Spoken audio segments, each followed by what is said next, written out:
দীর্ঘদিন পর জাতি মহামান্য রাষ্ট্রপতির সাথে একজন পুরুষ প্রধানমন্ত্রী হিসাবে ঈদে একসঙ্গে নামাজ পড়ার জন্য দেখবেন।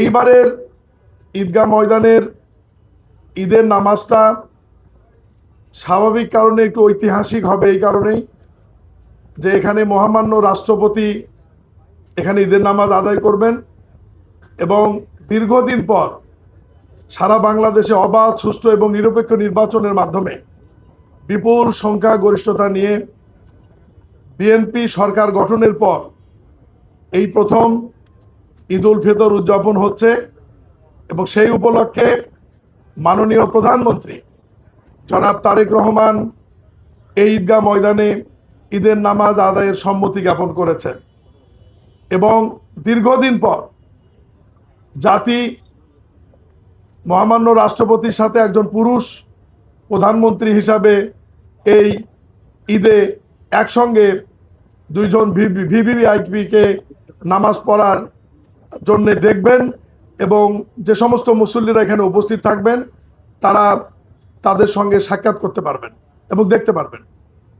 বরাবরের মতোই যে আয়োজন থাকে সেরকম আয়োজনই থাকবে।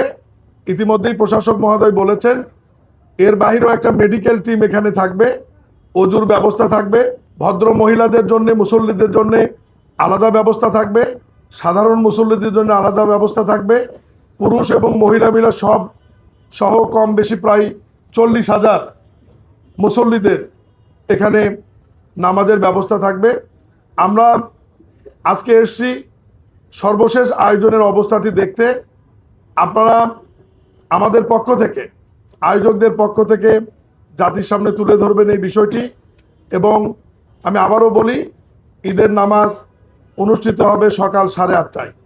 এই সময়ের মধ্যে যে সমস্ত মুসল্লিরা মহামান্য রাষ্ট্রপতি এবং বাংলাদেশের সবচাইতে এখন জনপ্রিয় প্রধানমন্ত্রী জনাব তারেক রহমানের সঙ্গে যারা ঈদের জামাতে নামাজ আদায় করতে চান তাদেরকে আমি তার অনেক পূর্বেই এখানে আসবার জন্য দাওয়াত করছি, আমন্ত্রণ জানাচ্ছি।